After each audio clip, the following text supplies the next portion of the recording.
겸손은 존귀의 길잡이니라. 아멘. 오늘 본문에서도 솔로몬은 미련한 자에 대해서 크게 경고를 하고 있습니다.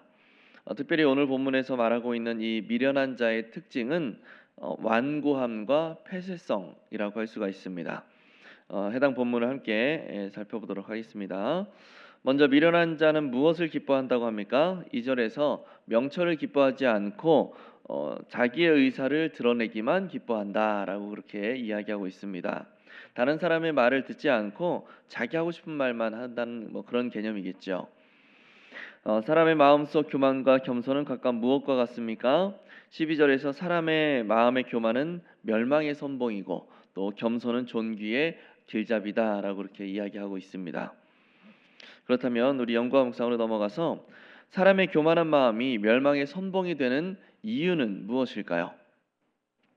이것은 사람의 지혜가 온전하지 못하다라는 점과 연결이 되는 듯합니다. 사람은 일반적으로 여러 루트를 통해서 지혜를 쌓아가게 되죠.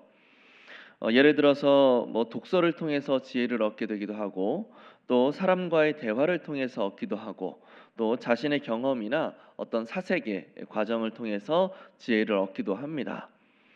하지만 이런 모든 방법들은 사실 완전한 지혜를 얻을 수 있게 해주는 방법은 아니에요.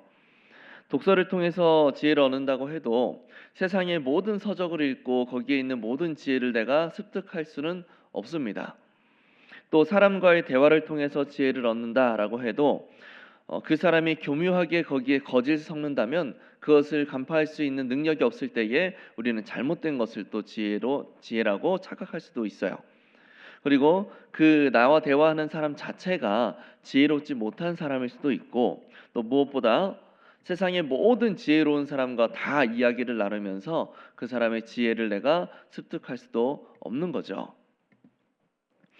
그 외에 지혜를 얻는 모든 방법들은 하나같이 다 완벽할 수는 없는 겁니다.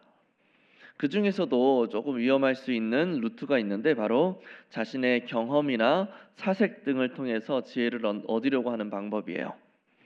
위험하다라고 표현한 이유가 있는데 이런 방법으로만 지혜를 얻으려고 한다면 상당히 편협하고 또 폐쇄적인 성향을 지닐 수 있게 되기 때문에 그렇습니다. 내가 이렇게 경험했으니 이게 맞아라고 하는 거죠.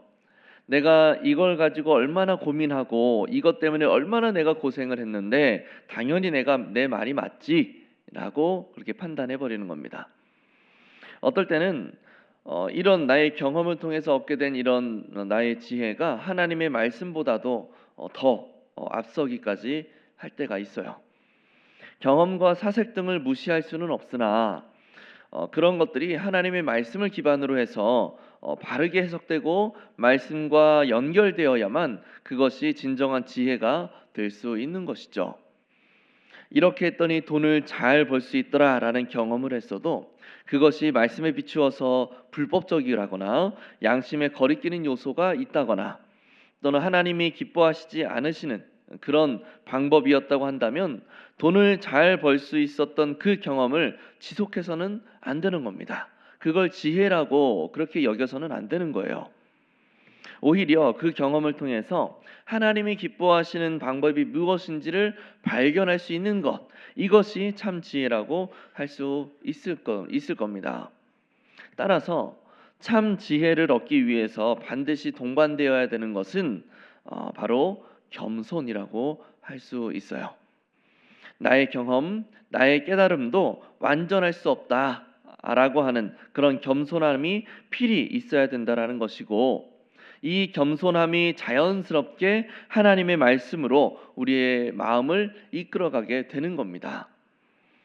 나의 지혜가 나의 삶을 온전한 길로 이끌어줄 수 없다라는 것을 겸손하게 인정하게 되면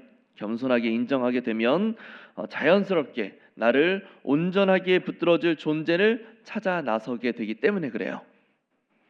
반대로 교만한 자는 자신의 지혜를 맹신함으로써 하나님으로부터 주어지는 참 지혜를 배척하게 되겠죠. 그래서 12절에서 말하는 바와 같이 교만은 멸망의 선봉이 될 수밖에 없는 것이고, 겸손은 하나님을 찾게 됨으로써 하나님께서 그를 높여서 존귀하게 여김받도록 만들어 주시는 겁니다. 자, 우리 넘어가서 이렇게 겸손한 자를 존귀하게 여기시는 하나님을 보며 무엇을 느낍니까? 성경에서 말하는 겸손함이 갖는 의미 중에서 중요한 것이 있는데 그것은 바로 하나님을 의지한다라는 개념이에요. 그 겸손함이라는 개념 안에는 하나님을 의지한다라는 개념이 녹아들어 있다라는 겁니다. 오늘 본문에 적용해 보자면 나의 지혜를 따라서 편협하고 폐쇄적인 그런 태도를 갖는 것이 아니라 나의 부족한 지혜, 완벽할 수 없는 나의 미련함을 인식하고 인정함으로 온전하고 완전하신 하나님의 지혜를 의지하는 것, 이것이 바로 겸손함이라고 할 수가 있는 겁니다. 하나님은 하나님을 의지하는 자를 붙드시고 도우신다라고 성경에서 누차 그렇게 말씀하시죠. 이렇게 하시는 이유는 하나님을 의지하는 자를 통해서만이 하나님의 능력과 지혜의 역사가 분명하게 나타날 수 있기 때문에 그래요.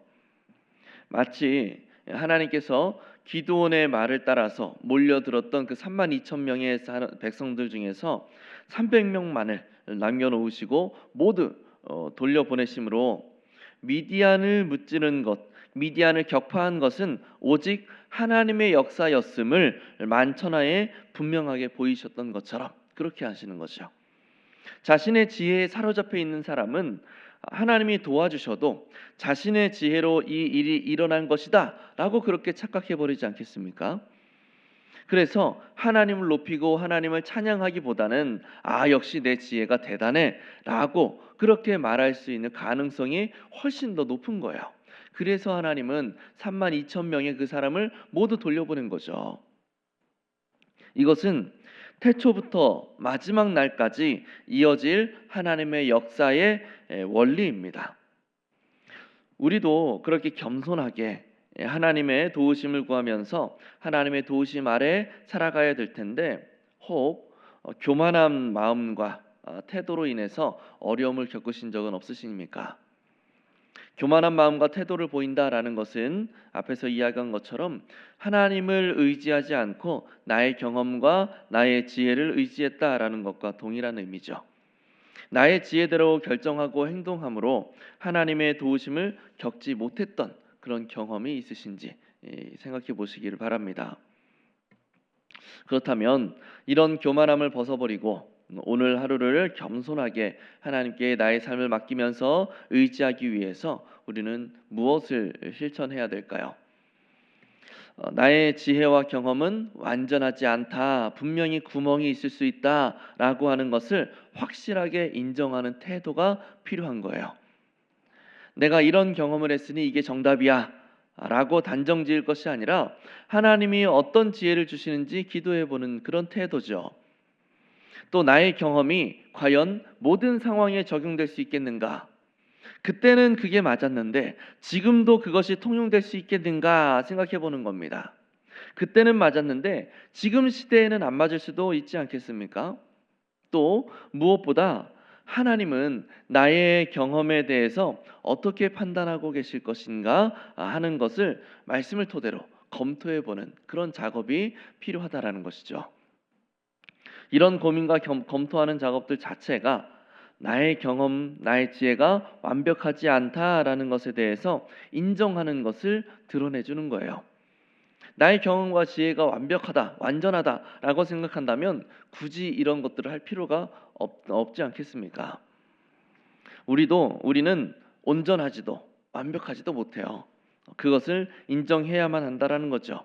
그래야만 영원하고 완전한 지혜자이신 하나님을 겸손하게 찾을 수 있습니다. 따라서 온전하지 못한 우리의 경험과 지혜를 내려놓으시기 바랍니다. 맹신하시면 안 됩니다. 그리고 겸손한 자를 높이시는 하나님의 은혜를 그렇게 우리가 누리면서 살아가는 우리 모두가 될 수 있기를 예수님의 이름으로 간절히 축복합니다. 기도하겠습니다.